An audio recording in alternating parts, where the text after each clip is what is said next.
the roof made of? So generally, typically they'd make it out of grass and straw. This one looks like it's like twigs. Okay. So And that's the chimney. So each building have what? It's not personally a house of somebody, but used for some reason. I mean, for a certain reason. Well, some of these houses are specifically residence, others are for common use. So it would depend. Let's go in here and let's look at this one and we'll find out. Oh, more chicken. And barrel. Smells like black powder. Yeah, I would say this was the munitions. There you goes. Oh.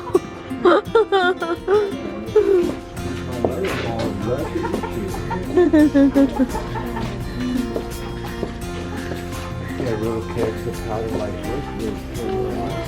Black powder. The big kegs would be big storage areas. You can see over here another munitions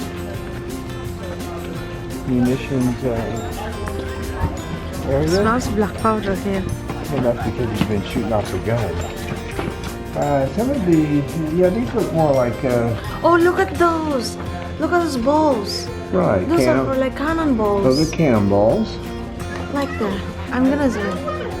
That there is a cannonballs. You can zoom in and get a good picture of it. Those would fit inside the cannon, along with the black powder over here in these barrels. See these barrels here? These are all black powder barrels. And they'd pour that in the cannon, and they'd drop that ball in there, and then they would pound it in there, and boom. Here we got some guys. The time it takes to reload, right. Rain's not so much an issue because powders are attacking you. You're better condition than they are, but the time it takes to reload is about 20 seconds for a musketeer. That means it takes him 20 seconds to load, the Powhatans have plenty of time to close the distance. Which is why one musketeer is not enough. A company of 50 would be a much better force to fight with. So the Virginia Company, when they bring soldiers here, they're bringing groups of men, company of men of 50, might be organized by a captain or a sergeant. And that company is going to fire by rank. They group of men together and organize them to rows of 10, 5 rows deep. First rank fire, second, third, fourth, and fifth. By the time you're back to the first rank, what have they had time to do? Reload. And then the entire company will fire every 5 or 6 seconds, just like the natives. It makes the musket a lot more effective when you're working as part of a group, part of a team. And we'll go through the loading process real quick, and then we'll fire it again. Now, the loading process is done using the bandolier. On the bandolier, a priming flask. The priming flask will be used to prime the pan of the musket. So the first step is to prime the pan. It takes a priming flask, loads priming powder into the priming pan. When the pan is loaded or primed, he then covers the pan, blows it off, casts it off, and makes sure there's no loose powder sitting on top. Then he casts the musket about. He takes a single charge of powder, loads one charge, one of those little wooden bottles on his chest. That's one shot worth of powder. Loads it on the barrel, draws the bullet out of the pouch of mouth, loads that, rams to the back with the scouring stick. He then returns the scouring stick to his stock and recovers the weapon. At which point he sets his match, where the name matchlock comes from. It's a burning piece of rope boiled in gunpowder, vinegar, and water. It burns about 700 degrees. He blows it off and tests it to make sure it lands in the pan. And when he goes to fire the musket, he will lower that match to the gunpowder, setting off the gunpowder in the pan. When the gunpowder in the pan goes off, it will trigger a chain reaction through the hole into the back of the musket, will set off the main charge. When the main charge inside the barrel goes off, it creates pressure inside the barrel, pushing the ball out in the front at about 600 miles an hour. That's how this weapon will work. Now, the other advantage he has to protect himself is the targeteer, a gentleman or a member of the upper class who's been trained on how to use a sword since he was 6.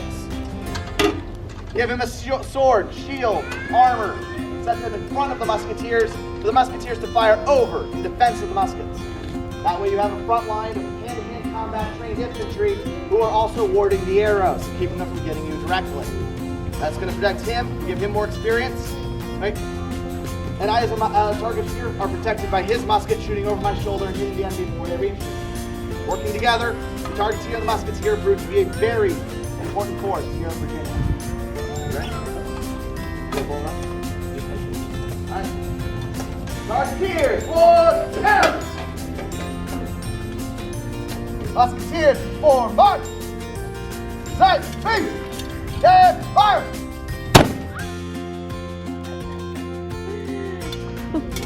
That concludes the demonstration of the matchlock musket. If you have any questions, we'll be here to answer them. Thank you. Nice.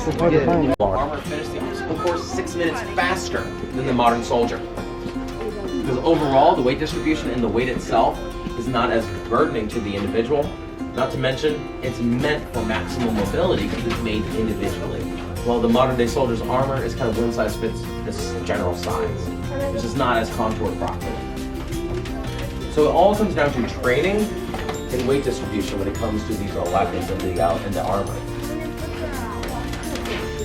Not to mention the American soldier today has a lot more gear because there's a lot more things you can face in the battlefield.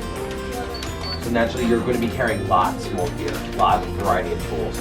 That's a light infantryman, I might want to point out. Not one of the heavier ones. It's even heavier from there on in.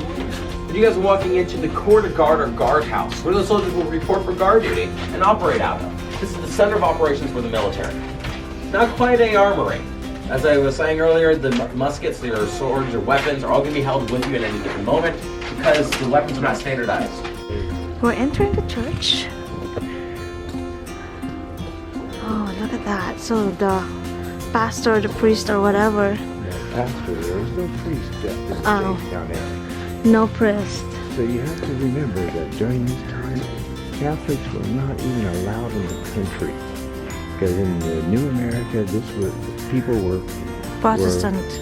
They were Protestant, and they were escaping the tyranny of the Catholic Church in Europe. And so people were coming here to get away from that. Okay.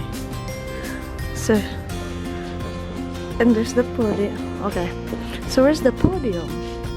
That's not the podium there. That is. That's the podium? What's this over here? I thought be this is the where podium. the minister would get on and would talk. So it's like a podium. Mm-hmm. So what else over there? It's all altar. Your candles, your bread for communion and things like that, more than likely. This is where the leader of the settlement would probably sit, or possibly even the minister There. would sit until it was time for him to actually speak. There. And then when he's ready to speak, he comes to this podium. Is it? Here, come through this wall, up the stairs, and stand up at the very Oh, top at the here. really top. Is it open? No. Oh, it's not just it stands here. It stands up there. Are you certain?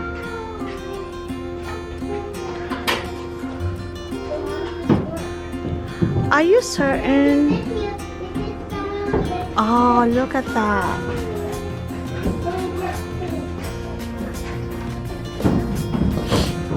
That was it. Notice the booth or the seating. You will not fall asleep in these chairs. It's pretty straight and there's no room to wiggle. Yes, your minister went on for a very long period of time. But it forces you to sit properly. Yeah.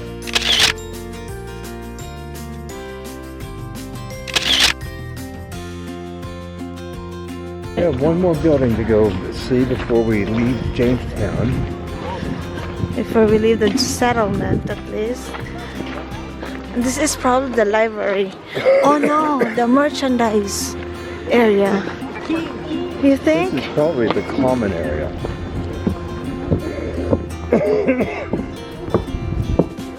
Oh no.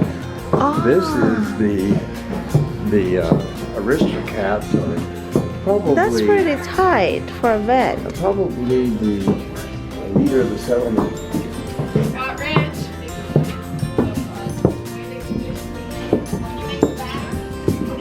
This house here, this is a very elaborate house, so someone important lived here. Just like a tea bag, about an hour, pull it out, open it up, then you can put it on a plate like this. This was in a mold in the water. And mine looks like a big ball. And Here's this your one, traditional they put turkey marzipan on the outside. And it looked pretty, and they put pretty designs on it. And then I would put a rum sauce on top. And they would serve that. Everybody sitting at Christmas dinner, the host would come in with the figgy pudding and light it on fire and come in to start the meal. Wow, that's Yeah, because the rum has alcohol and it will catch fire. It'll burn. It'll burn like a nutmeg. It doesn't burn up. Yeah, it just burns the alcohol off. And then when the alcohol's done, it just it goes out. Yeah. Yeah, you don't burn the, of course. Yeah. We're gonna have to. It's we're just gonna have for to work show. on that. It's like sparkler, and the sparkler goes out. Yeah. Kind of like that. It's short. It doesn't last that long, so you gotta light it right before you go in the doorway. So this is a pretty elaborate house. Because this is the governor's house. He's the someone guy in important lives here, charge. okay. That's right. Ah. Important and very wealthy. The governor has a 2.5-story buildling. He brought 20 servants and 50 bodyguards when he arrives. Enough food. That's real. Don't touch.